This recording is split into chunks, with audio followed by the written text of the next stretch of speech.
Super six పథకాలని తీసుకుని ఆ సూపర్ సిక్స్ పథకాల పేర్లు రోజు రాసుకుని 31వ రోజు 32వ రోజు 33వ రోజు ఇంకా కాలేదని రాసుకుంటూ పోతున్నాం సాక్షులు. ఎందుకంటే మరీ అదేది గుడ్డెదు చేలో పడ్డట్టు రాయకూడదు కదా. తాజాగా నిరుద్యోగ భృతి ఎప్పుడు అంటూ రాసుకొచ్చారు. 3,000 రూపాయల నిరుద్యోగ భృతి ఎప్పుడు, రాష్ట్రంలో 1,60,00,000 మంది ఎదురు చూస్తున్నారు. అంటే ఇక్కడే జగన్ గవర్నమెంట్ ఫెయిల్యూర్ని రాసుకొచ్చినట్ట.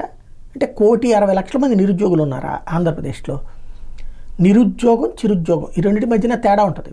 ప్రతి ఒక్కడు చిరుద్యోగి, ఏదో పని చేసుకుంటాడు, ఉపాధి లేదా ఉద్యోగం. జొమాటో వాడు కూడా ఉద్యోగం అయినట్టే. జొమాటో చేయడం తప్పేం కాదే, లేదంటే కనుక స్విగ్గీలో కూడా తప్పేం కాదే, లేకపోతే ఓలాలో కూడా తప్పేం కాదే.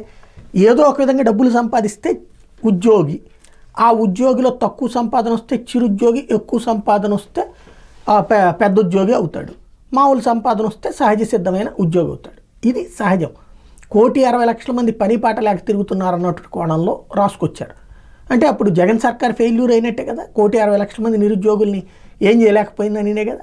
ఇది రెండోది, నిరుద్యోగ భృతి కోసం అంటే అందరూ ఉద్యోగాలు చేసేది కూడా మానేసి మరీ వెయిట్ చేస్తున్నట్టు. అంత వెరితనం ఎవరికి లేదు. సాక్షి రాస్తుంది కదా, మనందరం ఉద్యోగాలు మానేసి వాళ్ళు పెన్షన్ ఇచ్చేస్తారని చెప్పి.